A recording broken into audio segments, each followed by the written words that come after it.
Sir अभी आपने अपनी गुफ्तगू में जो गोल्स अचीव करने के लिए टाइम मैनेजमेंट का जो फैक्टर है उसको डिस्क्राइब किया।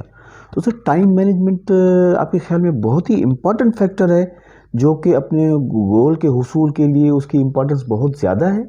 बहुत अच्छा सवाल और बहुत बड़ा अच्छा पॉइंट आपने पकड़ा वजीर साहब। देखिए, जब हम कोई गोल बनाते हैं तो हमने डिस्कस किया कि गोल शुड बी क्लियर। जी जी। उसकी क्लियरिटी होनी चाहिए, मतलब मंजिल का तयन कर दिया हमने, ये काम करना है। उसके बाद उसको हासिल करने के लिए किस टाइम पे, किस दिन, किस महीने में कौन सा काम करना है। सही सही। फर्ज करें आपने ये तय किया एट द स्टार्ट कि मुझे ये गोल 1 साल में अचीव करना है। जी जी। तो वो 1 साल गोल अचीव करने के लिए आपने उसको टास्क में कन्वर्ट किया कि इसको हासिल करने के लिए इस तरह मुझे डिवाइड करना है। सही। अब वो जो टास्क पूरा करना है, आपको फोकस करना है कि वो टाइम कितना आपसे मांगता है, कितना वो काम पूरा करने में रिक्वायरमेंट है टाइम की। जी जी। तो फिर आप अपने टाइम को उस टास्क को कंप्लीट करने के लिए आपको एलोकेट करना है। राइट। अच्छा, फिर उस जब टास्क आपने बनाए होंगे तो यकीनी तौर पे मेरा ये कभी बिलीफ है कि आपने उसको उसके में कैटेगराइज ज़रूर किया होगा कि इम्पोर्टेंट कौन सा काम है, अर्जेंट कौन सा है, और इम्पोर्टेंट अर्जेंट कौन से हैं, और कौन सा काम पहले करना है। इन अदर वर्ड्स के प्रायोरिटाइज कर दिया आपने प्रायोरिटाइज जो है टास्क। प्रायोरिटी। अब टास्क की प्रायोरिटाइजेशन की बात हो रही है, अब तो उसको टाइम एलोकेशन आपने किया। अच्छा, फिर जब आप टाइम एलोकेट करते हैं 24 आवर्स में आपके पास 8 घंटे तो आपको रेस्ट करने के लिए, सोने के लिए चाहिए। सही। ठीक। अच्छा, आपको लेयर भी चाहिए। Human being, we are not suppose to be a machine सही बात। कि हम 24 घंटे चलते रहेंगे और ऑयल डलेगा तो इंजन, ऐसा मुमकिन नहीं है इंसान के लिए। जी जी जी। अच्छा, आपके लिए जो वो टाइम है, एवरेज जो है एज ए ह्यूमन बीइंग 8 घंटे अच्छा परफॉर्म कर सकता है। सही बात। अच्छा, वो जो 8 घंटे है उसकी टाइम एलोकेशन आपको करनी है किस पे? टास्किंग के साथ। सही। अगर फर्ज करें आपकी टास्क डे की बन रही है, वो मांग रही है 9 घंटे 10 घंटे, तो आप 1 दिन 2 दिन तो वो कर सकते हैं, लेकिन कंटिन्यूसली नहीं कर सकते क्योंकि आप थक जाएंगे। सही बात है। आपको लेयर भी चाहिए, मतलब आपको आराम भी चाहिए, आपको रिक्रिएशन भी चाहिए, और आपको आउटिंग भी चाहिए, सही बात। ताकि आप एनर्जी लेवल को एक बूस्टर के तौर पे उसको बना सकें कि आप कभी डाउन ना हो आपकी एज ए ह्यूमन। जी तो जी। वो जो टाइम एलोकेशन है वो आपका उसमें क्वालिटेटिव एलोकेशन होनी चाहिए। तो time management is a very important. फिर आपको उसको ट्रैक भी करना है। सही। अब कल के लिए जो आपने टाइम लगाया, जो देना है अपने टास्क को, आप डे एंड पे उसको इवेल्युएट करें कि जो मैंने टाइम टास्क को पूरा करने में लिया वो कहीं बढ़ तो नहीं गया। अगर बढ़ गया तो आपको उसको कैसे मैनेज करना है। सही बात है। तो ये आपकी क्वालिटी के और आपकी सलाहियत के ऊपर, जो हमने सबसे ऊपर जो टॉपिक का, तो ये आपका पोटेंशियल है। सही। ये जो पोटेंशियल है, एलोकेशन प्रॉपर रिसोर्सेज का, जिसमें टाइम भी एक रिसोर्स है, तो उसको एलोकेशन क्वालिटी में आप जितनी ज़्यादा उसका ख्याल रखेंगे उतना ही ज़्यादा आप इसमें सक्सेस के इम्कानात बढ़ जाते हैं। सर टाइम मैनेजमेंट को आपने बहुत अच्छे तरीके से डिस्क्राइब किया। इसके अलावा और कौन से अहम फैक्टर्स हैं जिनको हम बतदरीज जो है वो उस पर लागू कर सकें ताकि हम अपने गोल के करीब से करीब पहुंच जाएं और मुख्तसर टाइम में हम उसको अचीव कर सकें। देखिए, एक गोल जो है उसका एग्जाम्पल एक सीढ़ी की तरह है, जीने की तरह है, जो आपको ऊपर लेके जाता है मंजिल तक, जो कि टॉप पे होती है। अब एक दिन में सीढ़ी तो आप नहीं बना सकते, सही बात है। न पूरी सीढ़ी आप चढ़ सकते हैं कि एक दिन में ये हो जाए। ये हमने थोड़ी देर पहले डिस्कस किया था, ये एक प्रोसेस है। जी जी जी जी। अभी हमने टास्किंग को डिस्कस किया, हमने टाइम मैनेजमेंट को डिस्कस किया कि प्रॉपर और क्वालिटेटिव टाइम एलोकेशन होनी चाहिए।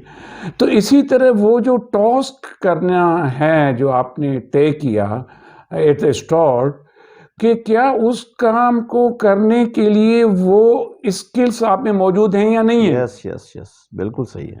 बिल्कुल सही है। फर्ज करें आपका रोल है किसी फॉर्म में, किसी इंस्टीट्यूट में, या किसी बिजनेस का आप ओन करते हैं, उसका आपका रोल है एज अ ओनरशिप का। जी, जी, जी।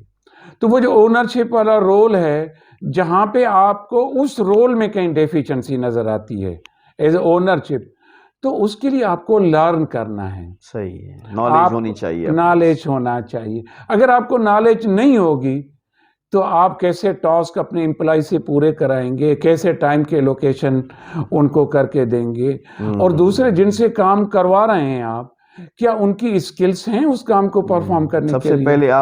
सबसे पहले आप फुल्ली अवेयर हों उस सिलसिले में। तो आपकी मतलब उस प्रोजेक्ट के बारे में, उस काम के बारे में, उस रोल के बारे में आपको पहले तो रिक्वायरमेंट का पता होना चाहिए, सही। जहाँ पे आपकी स्किल्स रिक्वायर्ड अवेलेबल हैं, हम्म। और जहाँ पे कमी है, जहाँ पे कमी है आपको वो लर्न करनी है। और ये लर्न आपका कंटिन्यूस एक प्रोसेस है, क्योंकि चेंजेस इतनी आती हैं कि आप एक चेंज को सीखो तो दूसरी चेंज आ जाती हाँ, है। हाँ, आज से 15-20 साल पहले सोशल मीडिया का वजूद ही नहीं था सोसाइटी जी, में। जी, जी, जी। तो वो आज के दौर में आप सोशल मीडिया के बगैर आप नहीं जी सकते, सही बात। आप नहीं रह सकते। तो आपको वो जो सोशल मीडिया का यूजेज है, उसको लर्न करना है। सही बात। मैं ये नहीं कह रहा हूं कि आप हर जो काम है उसमें आप मास्टरी कर लें, कि उसके मास्टर बन जाएं, लेकिन आपकी बेसिक नॉलेज होनी चाहिए।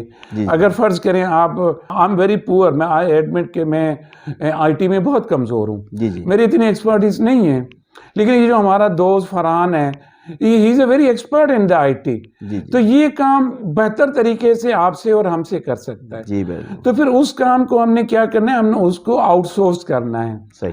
तो उस आउटसोर्स करवाने के लिए भी आपकी बेसिक स्किल्स नॉलेज होनी चाहिए। वो तब आएगी जब आपकी लर्निंग का प्रोसेस कंटिन्यू होगा। बिल्कुल, तो बिल्कुल। Learning should be a continuous process, क्योंकि चेंजेस भी आएंगे, उनको भी आपको लर्न करना है, और वक्फे के साथ मैनेजमेंट भी लर्न करनी है, टेक्निकल स्किल्स को भी इन्हांस करना है, ताकि कल जिनसे आप काम करवा रहे हैं जी, जी। उसके आगे आप हैंडीकेप ना हो जाए। हाँ, बिल्कुल सही है, तो बिल्कुल ये सही है। बड़ा इंपॉर्टेंट फैक्टर है किसी भी प्रोजेक्ट मैनेजमेंट को, किसी भी टास्क को अकम्प्लिश करने के लिए। इसका मतलब किसी पे डिपेंडेंट नहीं होना चाहिए, आपको फुल्ली अवेयर होना चाहिए चीज़ों का, नहीं, इंसान चीज़ों का मुकम्मल इदराक मैं होना चाहिए। थोड़ा सा आपके इस नुक्ते से थोड़ा सा मेरा दूसरा पॉइंट ऑफ व्यू है। जी, जी। वो ये है कि डिपेंडेंट तो आप तो होंगे, मतलब सारे काम पूरी जिंदगी में आप पूरे काम सब तो आप नहीं कर सकते, सही फरमाया। लेकिन काम को आपको वो तो आउटसोर्स तो करना है, लेकिन उस आउटसोर्स करने के काम की आपकी बेसिक नॉलेज इतनी होनी चाहिए जो कि आप लर्न करके एक्वायर करें, ताकि उससे दुरुस्त काम ले सकें। सही फरमाया आपने। सर, इसके अलावा कोई दूसरा फैक्टर आप डिस्कस करना चाहेंगे?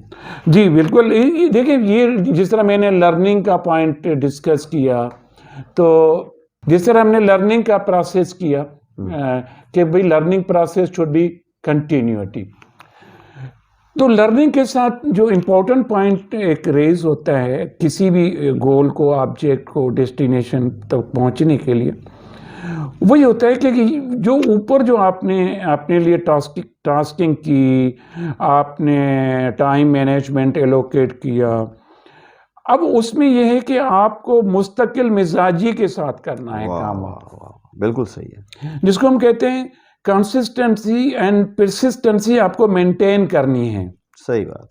ये नहीं है कि आज आपको किसी फरहान से, वजीर साहब से मैं मोटिवेट होके कोई गोल बना लिया, 2 दिन काम किया, 3 दिन में यार ये काम तो नहीं हो रहा है, इसमें तो बहुत तकलीफ है, इसमें तो बहुत चैलेंज होते हैं, क्योंकि बहुत से आपको बैरियर आएंगे, ऐसे लोग भी आएंगे कि आपको इतना क्रिटिसाइज करेंगे, और आपकी वो जो कंसिस्टेंसी है, वो परसिस्टेंसी है, वो आपकी डिस्टर्ब हो जाएगी। सही बात है।